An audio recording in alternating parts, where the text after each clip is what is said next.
네, 6월 10일 장윤선의 취재 편의점 시작하겠습니다. 60항쟁 39주년입니다. 내년이면 40주년이 되는데요. 지난 39년 선배들 어떻게 달려오셨는지 노고 많으셨다 말씀 좀 드리면서 시작하도록 하겠습니다.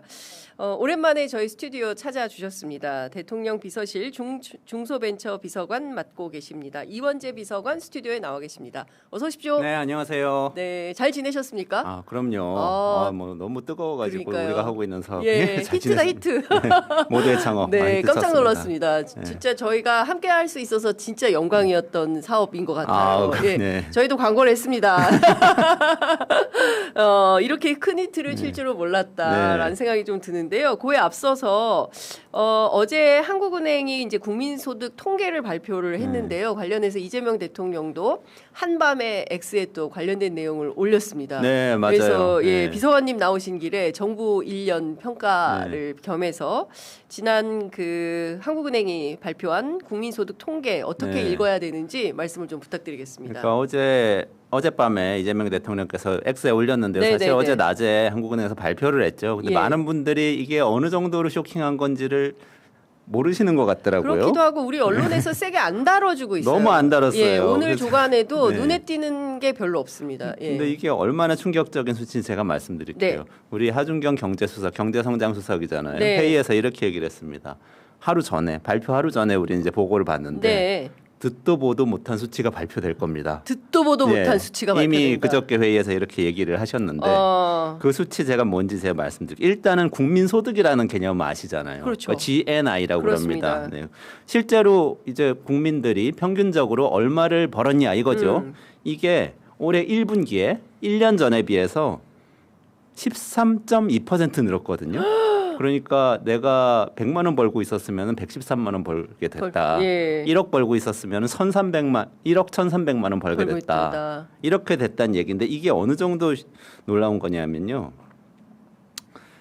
88 올림픽 이후에 가장 높은 거예요. 88 올림픽을 기억하십니까, 여러분?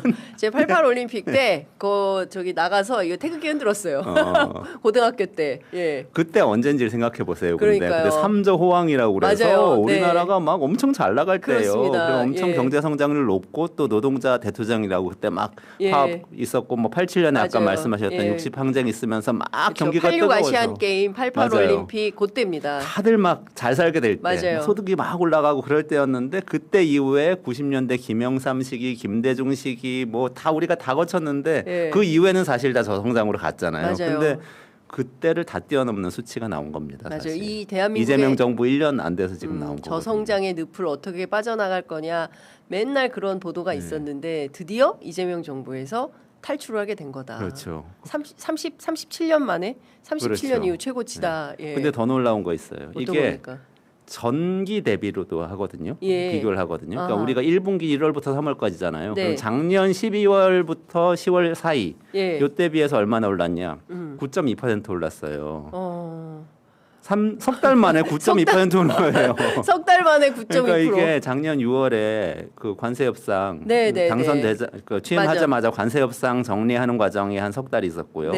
그런 다음에 엔비디아하고 오픈 AI하고 계속 연달아서 글로벌 빅테크 불러가지고 한국에 투자도 시키고 한국 기업들하고 매칭도 시키고 이런 작업을 정부에서 대통령이 주도해서 계속 했잖아요. 그런 다음에 물론 글로벌 호황도 있습니다. AI 호황이 오기도 했지만 그 매칭한 게 효과를 사실은 급속하게 발휘하기 시작한 거죠. 한 분기 만에 9%. 이거는 4.19 혁명 이후에 가장 높은 수치입니다. 4.19는 1960년. 기억 안 태어나기 전이에요. 저도 몰라요. 태어나기 전이에요. 4.19는 기억 없습니다. 그러니까 이런 정도로 정말 놀라운 성과를 보이는 수치가 어제 발표됐다는 거. 그거를 좀 알아줬으면 좋겠어요. 이거는 박수. 이거는 진영을 넘어서서 정말 이거는 진보 보수의 문제가 아니라 국가의 수준이 한 단계 이렇게 업그레이드 되었다는 거고 이거는 진보 보수 가리지 않고 모든 언론들이 대서특필할 보도입니다. 근데 경제면에 약간 뭐 국민소득 4만 달러 이렇게 박스로 쓴 매체가 있기는 한데 눈에 확 띄는 그런 보도는 없었어요. 그러니까요. 좀 아쉽더라고요. 근데 어쨌든 1주년 기자회견 보셨겠지만 거기서도 이재명 대통령께서 우리나라가 어떤 나라가 되었는지에 대해서 얘기를 했어요. 맞습니다. 정말 나가보면 알고 숫자를 보면 안다. 그런데 그게 우리만 인정하네. 우리가 스스로 인정을 안 한다 그런 맞아요. 얘기 하셨는데 아름다운 나라이고 그렇습니다. 모두가 선망하고 이런 나라가 되어가고 있다. 글로벌 대체 불가 핵심 국가가 되어갈 수 있다고 얘기했는데 그 사실 이 숫자 안에 있거든요. 그래서 저는 정쟁을 우리가 할 수밖에 없죠. 그러니까 많은 분들이 뭐 생각이 다르고 이념이 다르고 그럴 수밖에 없는데 하더라도 우리가 이런 수준에 왔다는 거를 전제로 하고 숫자만큼은 인정하자. 그 다음에 어디로 가야 될지에 대해서는 얼마든지 논쟁을 할 수 있다. 이렇게 생각합니다. 그렇게 좀 조금 논쟁을 모아가면 좋겠다 이런 말씀 생각이 주신 들더라고요. 대로 국내 총 생산이 전기비 성장률은 10.5%로 1976년 이후 50년 만에 최고치를 찍었다는 것이고요. 그리고 올해 국가 채무 비율이 40% 중후반대로 상당폭 낮아지고 세수도 크게 늘어날 전망이다. 그렇죠. 그래서 초과 세수를 어디에 어떻게 쓸 거냐, 이런 또 논쟁이 있기도 한데, 여하튼 엄청난 그 성과를 낳은 겁니다. 그러면 이대로 평가를 세게 해주고 말씀 주신 대로 다음 단계로 우리는 어디로 나아갈 거냐 이런 걸 고민해야 되는데. 그냥 고민해야죠. 아니 다들 고민하실 거라 생각합니다. 네, 다들 고민하실 거라 지금 이 순간. 국가 채무 문제도 그래요. 우리가 항상 얼마나 수동적으로 생각했는지 알 수 있는 게 국가 채무 비율이라는 거는 분모가 있고 분자가 있잖아요. 간단한 산수입니다. 우린 분자만 계속 얘기한 거예요. 빚이 늘어나면 나라가 망한다. 계속 이렇게 생각했거든요. 근데 분모가 있어요. GDP거든요. 분모가. 우리가 버는 돈 대비 빚이 많으면 위험하다. 이게 국가 채무 비율인데 GDP가 갑자기 이렇게 확 늘어나면 국가 채무 비율이 낮아져요.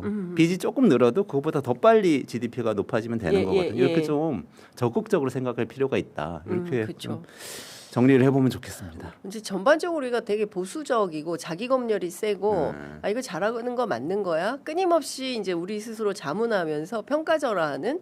그러니까 세계에서는 정말 빛나는 대체 불가의 대한민국이 되어 버렸음에도 불구하고 우리만 인정 안 하고 뭔가 더 해야 될 것 같고 그런 것 같습니다. 그러나 여러분 숫자가 이렇게 우리의 상황과 현실을 알려주고 있다. 이거는 우리가 충분히 그래 우리 이제 어깨 딱 펴고 이렇게 당당하게 국제사회 일원으로 말할 건 말하고 이래도 되는 나라야 이렇게 생각해도 될 것 같아요. 자, 하여간 지난 1년 너무 고생하셨어요. 아니 뭐 고생은 좀 하긴 했는데 다 같이 했습니다. 다 같이. 진짜 어려우셨죠. 대통령께서 5,200만 분의 1이라고 말씀하셔가지고 그 시간을 쪼개서 1시간은 5,200만 시간이다. 공직자의 1시간은 국민의 5,200만 시간이다. 청와대 분위기는 좀 어떻습니까? 1년을 좀 맞이하면서 그 내부에서는 좀 우리 너무 힘들었다 뭐 이렇게 하는 분위기입니까? 더 열심히 일하자 이런 분위기입니까? 아니 저는 사실 이렇게 이 성과를 보면 좀 자랑하고 싶기도 한데 사실 저희는 굉장히 신중해요. 많은 분들이 너무 오만하다고 생각하시지는 않을까? 또 우리가 놓친 건 없나? 이런 얘기들을 또 잘 챙기라고 또 하시기 때문에 대통령께서 사실 저희는 조심스럽게 그래도 하던 일 좀 계속해서 더 속도를 내서 하자 뭐 이런 분위기로 그러니까요. 정말 있습니다. 지난 1년간 이재명 정부 당국자들이 정말 죽을 힘을 다해서 진력을 다해서 뛴 결과 이렇게 빛나는 숫자를 만들었다라는 생각이 좀 듭니다. 자, 그리고 저희가 그 앞서 말씀드렸던 대로 이 모두의 창업 관련해서 정말 놀라운 그 성과예요. 저는 이렇게 많은 분들이 저희도 무슨 프로그램을 통해서 적극적으로 홍보를 하긴 했습니다만 그래도 이 모두의 창업 1기 모집에 총 62,944명이 신청을 했습니다. 정부가 뭘 하는데 6만 명이 넘는 분들이 이렇게 단기간에 모인 적이 있습니까? 이런 적이 없습니다. 없는 정도가 아니고요. 근처에 온 적도 없습니다. 근처에 온 적도 없어요. 우리 정부 출범 이전에 정부에서 어떤 공모 사업을 해서 가장 많이 사람들이 지원을 했던 게 서울시에서 박원순 시장 때 했던 그 서울 슬로건 공모였어요. 아, 그래요? 그게 16,000건. 2015년입니다. 16,000건 지원하셨었어요. 이게 최다? 네, 그게 우리 정부 이전 최다. 근데 이번에 62,000건 지원하셨거든요. 이야. 그러니까 4배 넘잖아요. 그렇습니다. 그리고 우리 정부 들어와서 한 번 있었어요. 잘 나온 거. 모두의 아이디어라고. 모두의 창업의 프리퀄입니다. 올해 초에 시작했었는데 그때 약간 전조가 있었던 게 3만 명 지원하셨거든요. 2만 7천 명 정확히는 지원하셔서 이거 굉장히 많이 들어왔다 하면서 막 좋아했는데 네. 모두의 창업 보니까 이게 다시 더블이 된 거예요. 와, 그래서 그렇구나. 이게 어떻게 된 건가 하고 생각을 해보니 네. 물론 모두의 창업도 잘했습니다. 굉장히 잘 준비했고 홍보도 잘했고 지금 뭐 총리 후보자 대신 이제 한성숙 장관도 네. 정말 실행력 있게 저희 빠르게 프로그램 하셨고 나와서 말씀하셨죠. 모두의 창업 말씀하셨습니다. 네. 잘했는데 저는 아까 말씀드렸던 그 경제 성장률이라는 성과가 있잖아요. 기본적으로 백그라운드 우리 경제가 좋아지고 있는 이 분위기, 이 에너지가 있고 그리고 1분기에 벤처 투자가 엄청나게 늘었거든요. 1분기에 5조 원인데 전년 같은 분기 대비 1년 전에 비하면은 이것도 25% 늘어난 거고요. 2년 전하고 비교하면 거의 50% 정도 늘어났어요. 와. 그러니까 지금 뭔가 에너지가 몰리고 있어요. 그러네요. 우리나라에서 창업하고 성장하고 이런데 엄청난 에너지가 있고 그걸 읽은 사람들의 마음이 있는 겁니다. 국민들이 뭔가 해보고 싶다 이런 열망이 있어요. 표출할 곳이 없었는데 모두의 창업이 딱 뜨니까 사실은 이거다. 몰려드신 것 같아요. 그렇군요. 그 어쨌든 지금 뭐 휴먼 그 로봇 시대에 일자리가 줄어들고 오늘 아침 신문에 보니까 주로 대기업 월급 800만 원 이상 고액 연봉자 뭐 이런 노동자들부터 일자리가 줄어들 가능성이 매우 높다. 이제 이런 암울한 전망들이 이제 나오고 있고 특히 이제 신규 채용도 AI가 하면 되니까 신입을 잘 안 뽑는다. 회계사, 변호사, 로펌이 사람 안 뽑는다. 뭐 이런 게 좀 오래된 사실 아니겠습니까? 그런 시대에 그러면 대한민국은 창업 국가로 가자라는 거를 이제 이재명 정부에서 깃발을 든 건데요. 그렇죠. 이게 실행이 어떤 방식으로 될까? 모두의 창업이 어떻게 되는 거지? 이런 궁금증이 있어요. 그래서 앞으로 길이 어떻게 될지 좀 알려주세요. 네, 길은 뭐 열려 있는데요. 모두의 창업 대회만 놓고 보면 일단 대회. 지금 일단 어제 모두의 창업 1라운드 5천 명을 선발해서 발표를 했습니다. 그러니까 6만 2천 분 중에서 5천 분 선정한 거예요. 야, 나머지 아쉽게 5만 7천 분들은 아쉽게 탈락했는데 아이고. 재도전 기회가 있습니다.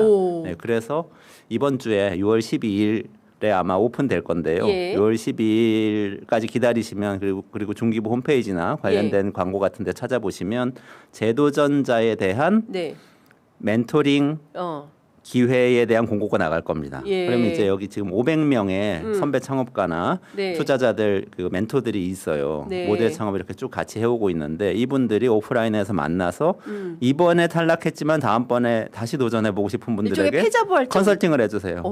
컨설팅을 해주시는 기회가 이제 열리고요. 그리고 온라인 상담도 해줍니다. 오프라인으로 오시기 힘드신 분들 온라인으로 화상으로도 해드리고 해서 그렇게 쭉 해서 준비하시면 또 7월 달에 열립니다. 7월 초에 모델 창업 2차. 1차는 5천 명 뽑았는데 2차는 10,000명 뽑고 내년에 2만 명 뽑기로 했어요. 매년 이렇게 늘어나. 네네네. 조금씩 늘려서 이제 2만 명으로 아마 그 내년에는 조금 키워서 할 텐데 요 분들은 처음에 떨어지셔도 계속 재도전하실 수 있습니다. 한번 모두의 창업 커뮤니티에 들어오면 계속 좀 참여를 하실 수 있다. 요걸 일단 말씀을 드리고요. 그렇군요. 이번에 대신 5천 분은 어떻게 되냐. 2라운드가 이제 시작이 되는 거예요. 1라운드에서 전국에 100개의 보육기관들이 선정이 돼서 이 보육기관들을 자율적으로 심사를 했습니다. 신청하시는 분들도 보육기관으로 신청을 했어요. 대한민국 정부로 신청하신 게 아니고 그건 뭐냐면 본인이 나는 대전에 있는 한 대학이 보육기관 한다고 그러는데 난 대학에서 심사받고 컨설팅 받고 싶어. 그러면 대학으로 지원하신 거고요. 그게 아니고 어디 서울에 있는 잘 나가는 벤처캐피털. 나는 내 기술 창업이기 때문에 그쪽에다가 한번 정면으로 승부하고 싶어. 그러면 거기다가 또 신청하신 분들도 있고 이렇게 각각 다 다르게 신청했는데 그 기관들이 5천 명을 선발한 겁니다. 어디는 100명, 어디는 50명 뭐 이렇게 배분을 해가지고 그분들이 이제 데리고 2라운드로 가는 거예요. 같이. 그래서 2라운드부터는 기관들이 같이 평가받습니다. 이제 내 자식들이죠. 내가 뽑은 이 지원자분들을 잘 이렇게 컨설팅하고 뭐 사업 계획서 이렇게 만져가지고 2라운드는 지역별로 전국 17개 시도가 이제 16개죠. 16개 시도가 있잖아요. 그 지역별로 이 심사를 하게 되고요. 2라운드 통과하면 이제 사업비를 1,000만 원에서 2,000만 원 드려요. 2라운드 통과하시는 분들은 1,000명에서 2,000명 정도 이제 되실 거고 그분들은 사업화를 시작해서 시제품 정도 만들 수 있게 해드리고 3라운드는 똑같은 거를 권역별로 해요. 그래서 뭐 영남, 호남, 뭐 수도권 뭐 이렇게 좀 크게 해서 거기서 뽑히면 이제 마지막 100명 정도에 들어가는데 그러면 1억 원씩 지원을 해드리고 그거 가지고 이제 시제품 만들고 실제 사업을 구동하기 시작합니다. 그걸 가지고 파이널 마지막 단계 12월에 가면은 4단계에서 마지막에 그 한 분 뽑아가지고 그분은 10억 이상 투자를 해드리는 걸로 지금 이렇게 짜여져 있습니다. 야, 진짜 근데 이거 자체가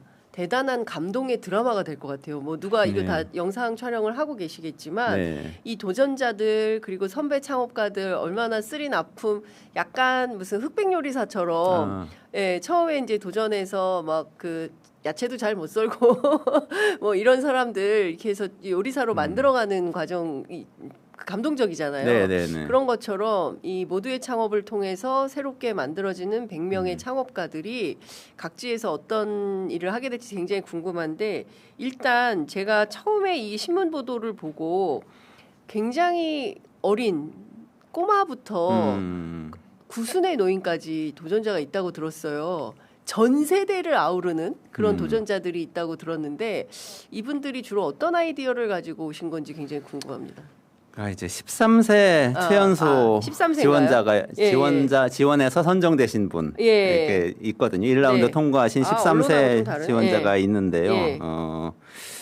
이분이 가져온 게 이분 사실 저는 마음이 싸한 게 뭐냐면 아까 말씀하셨던 우리 시대의 변화가 있잖아요. 그러니까 AI 시대가 돼서 신규 채용 잘 하지 않고 신규 채용하더라도 사실은 굉장히 숙련돼서 AI를 자기가 부려가지고 일을 시킬 사람들 채용을 하려고 그러지 뭐 이렇게 와서 일 배울 사람 필요 없다. 일 배우는 건 AI가 단순 노동은 다 해주는데 이런 시대가 됐을 때 겪어내야 될 시대잖아요. 겪어내야 될 사람이에요. 이분들 10대가 창업하겠다고 하는 거를 아니 뭐 어린 놈이 벌써부터 이렇게 얘기할 수는 없는 게 그렇게 얘기하시면 안 되는 이유가 여기 있는 거죠. 여기 이분들이 겪어내야 될 건데 그럼 창업이라는 게 새로운 길인 거거든요. 근데 무슨 아이디어를 가져왔는지 한번 들어보세요. 이게 근데 개인정보 이슈가 있어서 아이디어를 자세히는 말씀 못 드립니다. 근데 아이디어 말씀드리면 학교 폭력이 있잖아요. 학교 폭력의 사각지대가 화장실하고 탈의실이거든요. 왜냐하면 교실에는 CCTV가 설치가 가능해요. 복도, 교실 이런데.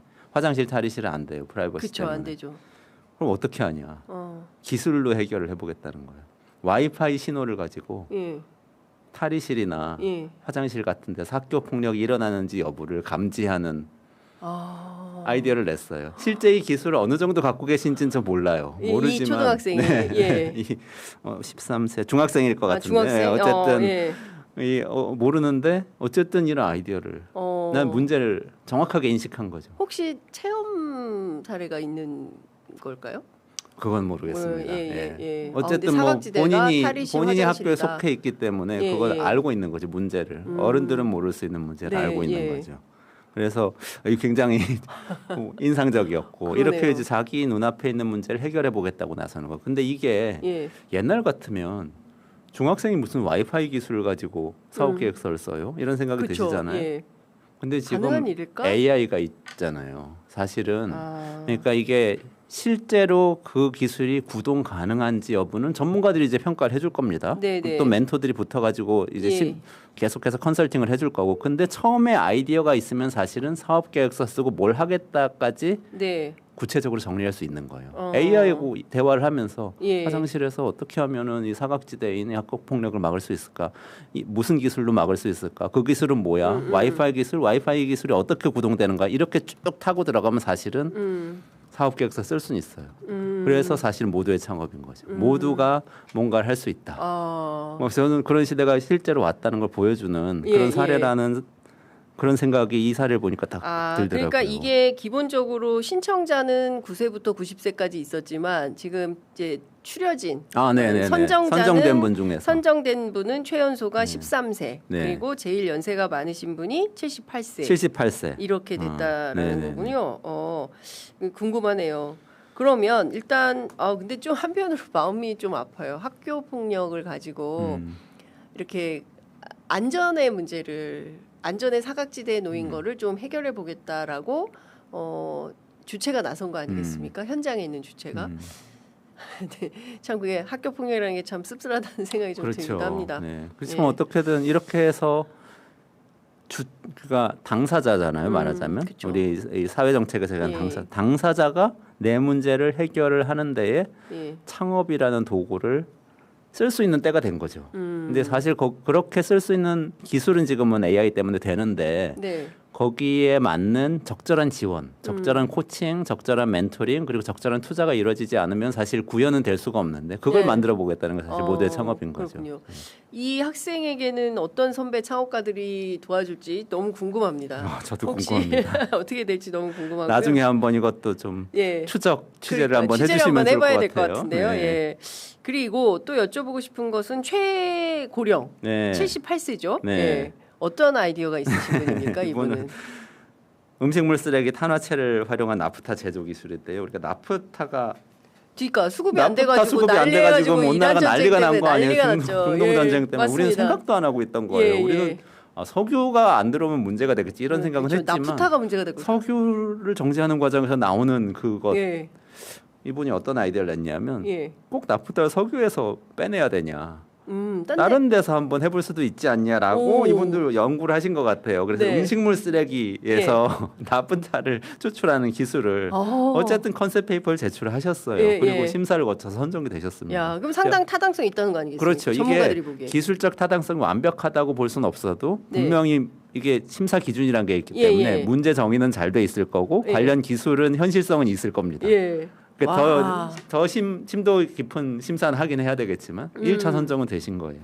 친환경적이고 오히려 더 이게 더 나을 수도 있겠다. 굳이 막 우리가 석유를 정제해서 나프타 없어서 쓰레기 봉투 없어가지고 이거 큰일 났다. 이런 시대는 이제 없어지겠다. 이분이 잘 성공을 하면. 그러니까 이게 어떻게 보면은 이게 엔지니어 마인드, 창업가 마인드 같은 건데 우리가 나프타가 모자라서 나라 전체가 난리가 나고 우리 자영업 하시는 분들 비닐봉지 못 쓰고 자영업 하시는 분들 힘들고 막 이렇게 되는 걸 방지하기 위해서 뭐 외교적 노력도 해야 되고 군대도 파병을 해야 되냐 막 이런 얘기를 막 하고 있는데 그게 아니고 난 음식물 쓰레기를 해결해 보겠어.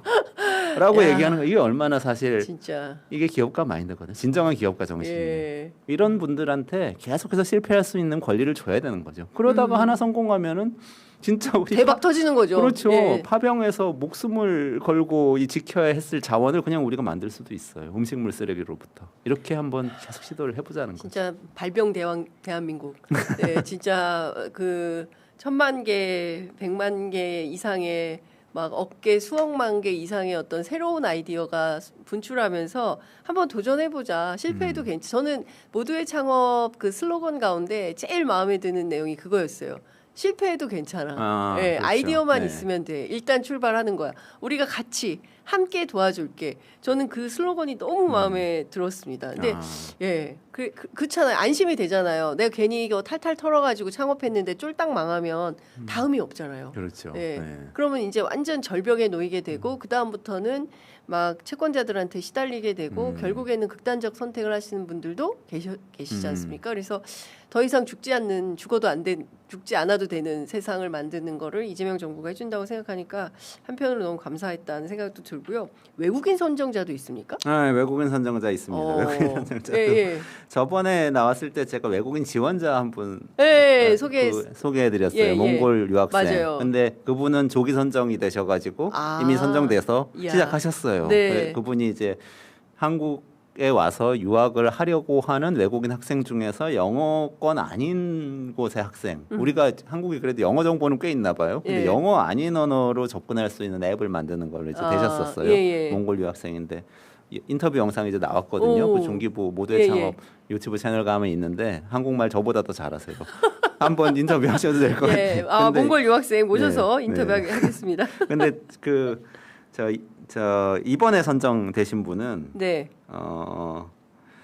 되게 흥미로운데 이것도 지금 우리가 외국 분들한테 어떤 위치에 있는지 우리나라가 알 수가 있어요. 토픽이라는 토픽이라는 시험 아시죠? 한국어 시험.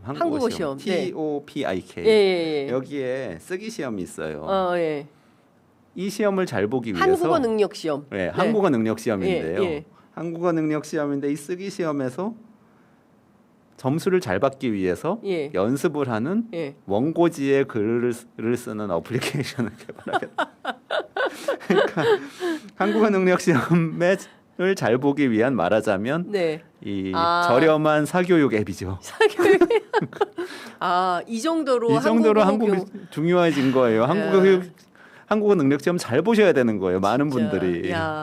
진짜 이런 세상이 오네요. 네. 저희 어렸을 때 저희 고등학교 때는 죄송합니다만 단어 시험을 매일 봤어요. 그래가지고 틀린 개수대로 우리 손바닥 맞으면서 컸거든요. 그런 세대 아니시구나. 네. 아니, 예. 저희도 손바닥까지는 맞다가 맞았죠. 네, 맞았습니다. 그러다가 네, 이제 나중에 정교조가 생겨가지고 좀 없어지고 그랬습니다. 그래서 저희들은 그때 애들끼리 한 얘기가 야 우리나라가 정말 부강한 대한민국이 돼가지고 나중에 영어 안 하고 전 세계인들이 한국말로 소통할 수 있는 미국 사람들처럼 영어로 다 소통할 수 있는 그런 나라가 되면 얼마나 좋겠냐 했는데 거의 그런 단계로 나아가고 있는 게 아닌가 그런 생각이 드네요. 그럴 수 있습니다. 그럴 수 있어요. 진짜요? 네. 일정한 범위 내에서는 그런 날이 오고 있는 것 같습니다. 그러니까요. 네. 야 대단합니다. 일본인이 그 로컬 창업과 관련해서도 선정된 게 있는 모양이죠?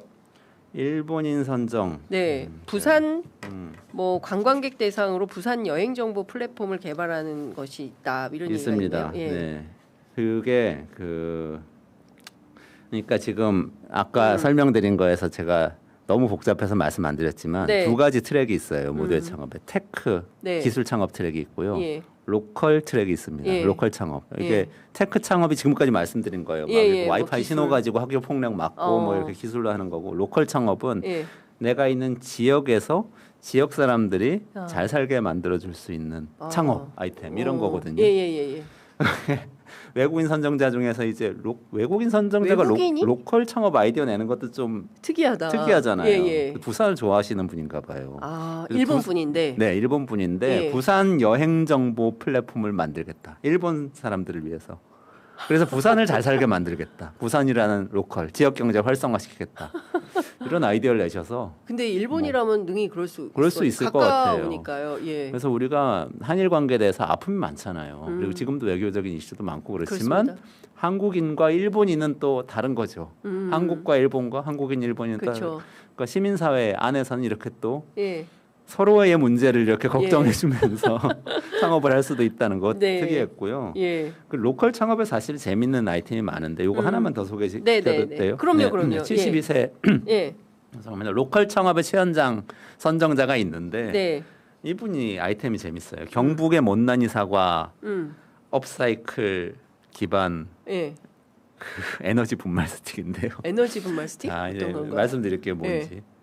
사과가 못난이 사과라고 있잖아요. 근데 이분이 이제 이 경북에 사시는 분인 것 같은데요. 경북의 과수원에 가면은 그렇게 해서 안 팔리는 사과, 나중에 좀 못생겨서 안 팔리는 사과가 너무 많은 거예요. 버리는 사과. 너무 아까운 거죠. 근데 이분이 동남아를 한번 가셨더니 동남아에서는 거기 노동자들이 일하면서 더워서 막 음료를 마시는데 되게 이 위생이 좋지 않은 음료를 본인이 보기에는 막 마시는 거예요. 그리고 과일 음료 같은 걸 마시는데 또 보관이 제대로 안 된 것 같아서 이게 좀 상한 것 같고 그래서 배탈 나는 경우도 있고 이러셨던 것 같아요. 그래서 경북의 이 문제하고 동남아 노동자의 문제하고 경북 과수원의 문제를 한번 연결해서 창업을 해보자 그러면서 못난이 사과를 물 없이 이렇게 그 분말로 만들어가지고 그 분말을 스틱에 넣어서 동남아로 보내서 수출해서 노동자들이 위생적으로 음료를 마실 수 있게 해주자 이런 아이디어를 내셨어요. 야, 근데 이것도 만약에 성공하면 대박일 것 같아요. 왜냐하면 그 동남아는 사과가 없을걸요. 우리처럼 그 부사나 이런 게 없을걸요. 거기 동남아 과일하고 우리 과일 좀 달라가지고 다르죠. 그런 맛이 없어서 그 사람들 원할 수도 있겠다. 이것도 창업이 되면 대박 아이템이 될 수 있겠다는 심사는 해봐야 됩니다. 심사는 해봐야 되지만 일단 궁금합니다. 1단계는 통과하셨어요. 1단계 통과하시면 축하드립니다. 200만 원 비용을 드리고 클린카드 드리거든요. 그거 가지고 이제 연구하시는 거예요. 더 심화시키면서 멘토링 받으면서 알겠습니다. 심화시키셔야죠. 너무 재밌는데 벌써 시간이 다 돼서 또 나오시면 좋을 것 같아요. 비서관님 진짜 자주 나오십시오. 너무 재밌어가지고 우리가 잘 못 듣던 얘기들이거든요. 이런 얘기들. 그리고 대한민국의 이제 비전이 어디로 가느냐. 그리고 또 연세가 많으신 분들, 또 젊으신 분들, 새로운 창업의 기회가 나에게 있을까? 뭐 이렇게 하는데 도전할 수 있는 기회를 정부가 주는 거니까요. 끝으로 이거 하나만 여쭤보겠습니다. 이 모두의 창업이 사실 저도 이번 지방선거 때 지역을 가보니까 인구 소멸, 지역 소멸에 대해서 어떤 그 굉장히 고민들이 많으신 것 같았어요. 지역에 계신 분들이 이 과연 모두의 창업이 지역 소멸을 해소하거나 해결할 수 있는 해법이 될 수 있을지. 예.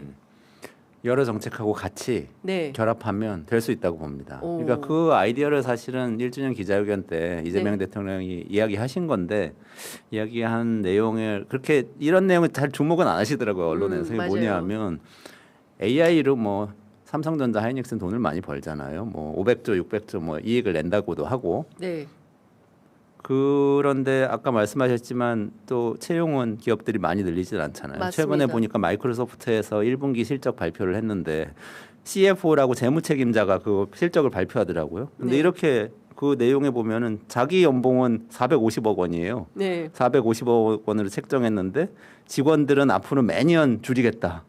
올해도 8,700명 줄이기로 했다. 네. 이렇게 얘기를 해요. 계속 해고를 하는 거죠. 이런 상황이 됐을 때 사람들은 어차피 창업을 해서 살아가는 게 하나의 피할 수 없는 중요한 옵션이 됩니다. 근데 문제는 아까 말씀하신 것처럼 그랬다 실패하면 어떡해? 실패하면은 망하는 거잖아. 빚더미 안고 사채업자들한테 쫓겨다니는 거잖아. 이런 공포가 계속 맞아요. 있잖아요. 그럼 어떻게 돼야 되냐면 실패해도 먹고 살 수는 있어야 되고 그다음에 성공하기 위해서 아이디어를 냈을 때 그 아이디어에 대해서 누군가 도와주고 투자해줘야 되고 그러다가 실패하면 또 다시 먹고는 살아야 되고 도전했다가 성공하면 대박이 날 수 있는 이렇게 만들어야 되거든요. 네. 그 시작하는 게 사실은 저는 소멸 지역으로 가서 얘기하자면 농어촌 기본소득이라고 봅니다. 소멸 지역에서 농어촌 기본소득이 지금 생기고 계속 확대를 해가고 있잖아요. 네. 그렇게 해가면서 최소한의 생계는 점점 해결할 수 있는 분위기를 만들면서 네. 동시에 모두의 창업같이 창업 아이디어 있으면 투자하고 도와주고 케어해주는 정부가 있는 상태에서는 네.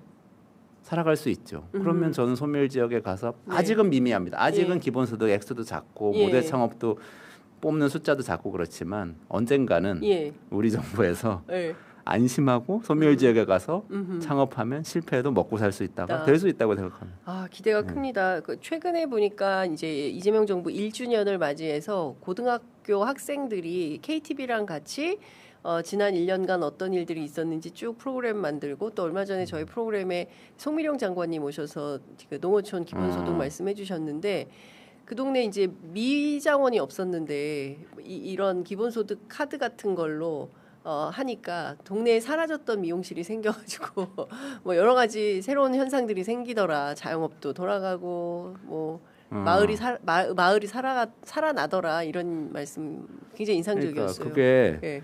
경기도에서 예. 연천 청산면에서 예. 기본소득 시작할 때 제가 민간인일 때 이제 예. 민간인 연구자일 때 예. 그걸 같이 설계를 했거든요. 그래서 그때 기본소득 딱 주기 시작했을 때 청산면에 딱 가니까 예.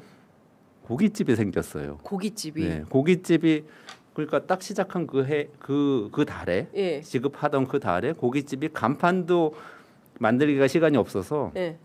플랜카드를 붙이고 장사를 시작을 하시더라고요. 현수막으로 막. 근데 거기에 막 팔리는 거예요. 거기 오시는 거예요. 식사하시기 시작하는 거예요. 그래서 그걸 보고 이거다 하고 이제 열심히 이제 계속 하라고 네. 경기도에 그때 건의했던 이제 기억이 나는데요. 예. 그 효과가 실제 나타나고 있는 거죠. 근데 그게 고깃집에서 그치지 않고 혁신적인 사과 분말 스틱 그러네. 뭐 이런 게 된다고 하면은 그래서 대박이 나는 경우도 생긴다고 하면 진짜 지역이 완전히 바뀔 수 있죠. 예. 그 혁신적인 그 못난이 사과 스틱, 그 음료수 저희 취재 편의점도 같이 팔고 싶어요. 함께하면 큰 힘이 될 것 같습니다. 아유 시간이 벌써 이렇게 돼서 마무리해야 될 것 같습니다. 비송아님, 또 나오세요. 네, 모두의 창업을 위해서 또 나오시기 바랍니다. 알겠습니다. 네, 저희가 종종 모시도록 하겠습니다. 오늘 말씀 잘 들었습니다. 고맙습니다. 고맙습니다.